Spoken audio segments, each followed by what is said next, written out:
Okay, so we did it on Wolfram alpha, and so I graphed y equals x squared minus 4x and x equals y squared minus 4y.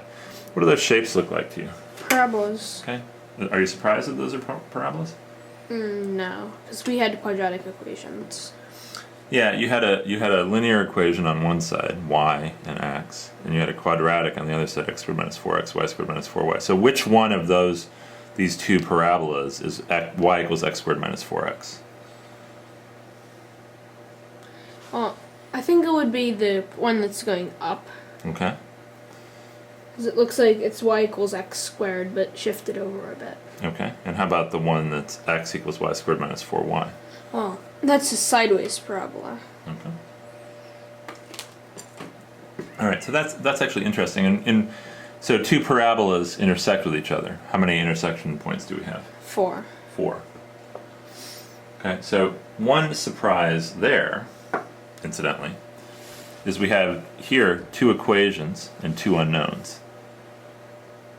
Okay, and that produces 4 solutions down here.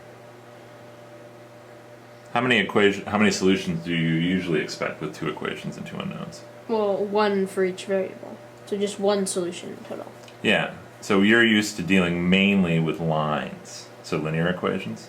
So why does that usually produce just 1? Well, because 2 lines can't intersect twice. Right. They could be parallel, they might have no intersections. Yeah, you know, 0, 1, or infinity. Yeah. But here we have 2 parabolas and they intersect, they have 4. And it tells us down at the bottom here what those 4 solutions are. X equals 0, y equals 0, which is a pretty obvious solution. That would work. Right? But what's the problem with that solution from the perspective of the problem? Well, we divided by 0. Well, we would have divided by 0, but there's another problem with it from the perspective of the problem. Well, x doesn't equal y. So what? So this can't work in this scenario. Why? Because did x have to be positive? No, x didn't have to be positive. Well, x couldn't equal y. X couldn't equal y, and so what's the problem with this? X equals y here. X equals y, they both equal 0. Here's the solution you found, x equals 5, y equals 5. And what's the problem with that? X equals y. X equals y. So you said if x equals y, x and y would have to be 5, but there was another one. They could both be 0 They as could well. both be 0 as well. Now here are the actual solutions. X equals 3 halves minus square root of 21 over 2, y equals 3 halves plus the square root of 21 over 2. This looks like you're just running the quadratic formula. Yeah, somehow this all balanced out to be a quadratic formula, but if you tried to solve for x and y, It'd be hard. it looks like it would have been involved somehow. So let's just make sure that these equal, when you add x squared plus y squared, you get 15. I'm not going to do the fractions. I'm just going to do 3 minus root 21 and 3 plus root 21. So I'm multiplying both sides by 2. Now before we got x squared plus y squared equals 15, if I multiply x and y by 2, what should x squared plus y squared equal? So x squared plus y squared is 15. Yeah. And then, If I multiply x and y by 2, what should x squared plus y squared change to?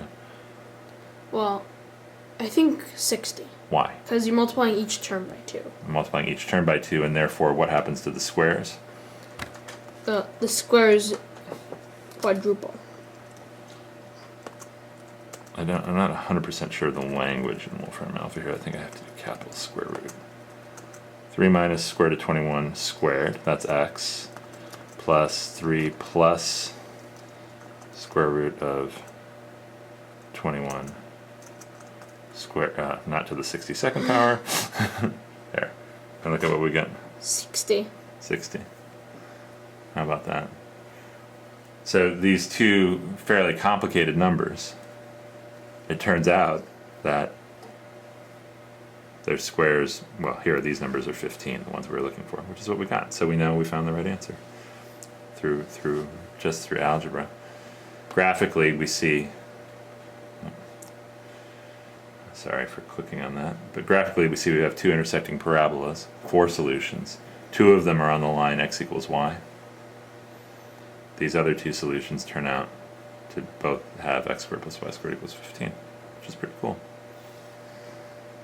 High five, fun. Good work this morning.